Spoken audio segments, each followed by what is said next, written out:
تمام ہی دیکھنے اور سننے والوں کو السلام علیکم۔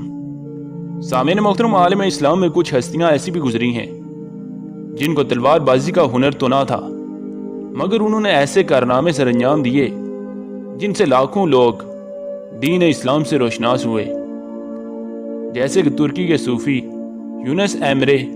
یہ نام پاکستانی میڈیا کی زینت تب بنا جب پاکستان کے وزیر اعظم نے پرتگال ڈرامے کے بعد ایک اور ترکی ڈرامہ کو پی ٹی وی پر نشر کرنے کی خواہش ظاہر کی، اور یہ ڈرامہ تھا یونس ایمرے عشق کا سفر۔ ہندوستان اور پاکستان کے مسلمانوں کے لیے بھلے یہ نام نیا ہو، مگر یہ درویش وسطی ایشیا اور یورپ کے مسلمانوں کے دلوں میں بستا ہے۔ آج اسی پر مزید بات کریں گے، مگر اس سے قبل ہم چینل پر نئے آنے والے دوستوں سے گزارش کریں گے کہ آپ ہمارے چینل کو سبسکرائب کر لیں اور ساتھ ہی لگے گھنٹی کے بٹن کو بھی دبا دیں تاکہ ہماری نئی آنے والی ویڈیوز آپ تک بر وقت پہنچ سکیں۔ سامعین محترم، آپ شاید مولانا رومی کو ترکی بلکہ عالم اسلام کا بڑا شاعر سمجھتے ہوں، جن کی کتابیں سینکڑوں سال گزر جانے کے بعد بھی یورپ اور امریکہ میں آج بھی بیسٹ سیلر بکس کہلاتی ہیں۔ لیکن آپ کو یہ سن کر شاید حیرت ہوگی کہ ترکی میں یونس ایمرے کو مولانا رومی سے بھی بڑا شاعر سمجھا جاتا ہے۔ مولانا رومی، یونس ایمرے اور جد امجد ارطغرل غازی کا زمانہ تقریباً ایک ہی ہے۔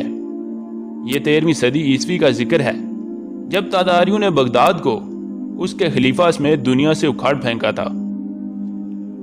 مسلمانوں کی قوت و شوکت اور مسلمان فرمانرواؤں کو وہ پہلے سے جاہ و جلال صرف قصے کہانیوں تک محدود ہو چکا تھا، جبکہ دوسری طرف صلیبی افواج مسلمانوں کے خاتمے کے در پہ تھیں۔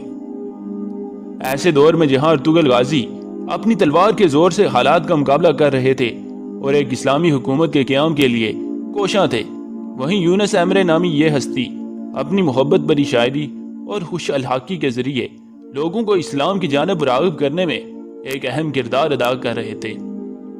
یونس ایمری نامی ایک غریب اور مفلس انسان اپنی محنت کے ذریعے سرکاری قاضی کے عہدے تک جا پہنچتا ہے، جہاں اسے ہر آسائش میسر ہوتی ہے، شاید جس کی اس نے کبھی زندگی میں تمنا کی تھی۔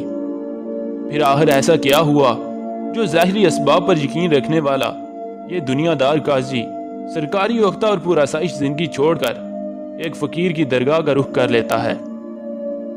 اس فقیر کے لیے جنگل سے لکڑیاں کاٹ کر لاتا اور اس کی دیگر خدمات سر انجام دیتا ہے۔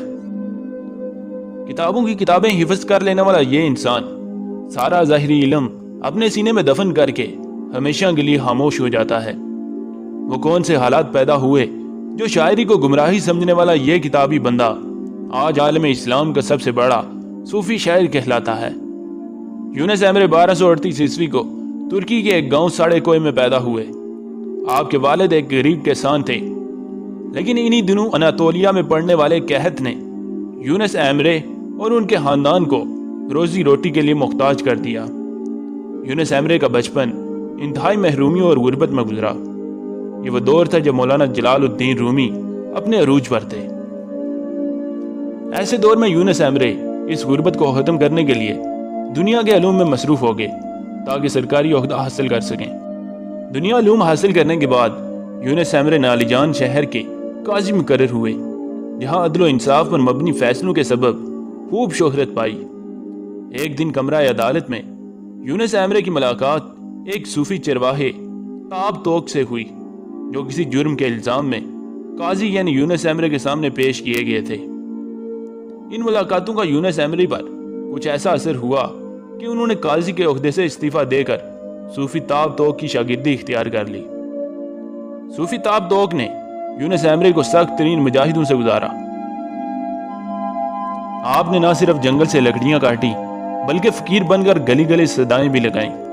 ان تمام آزمائشوں اور صوفی تاب توق کی رہنمائی کے بعد یونس ایمرے کو ایسا خوش الحان اور شیریں گفتار بنا دیا گیا کہ جو بھی آپ کی باتیں سنتا وہ آپ کا گرویدہ ہو جاتا۔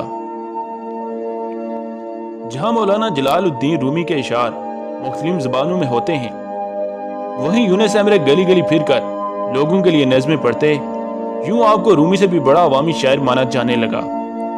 یونس ایمرے نے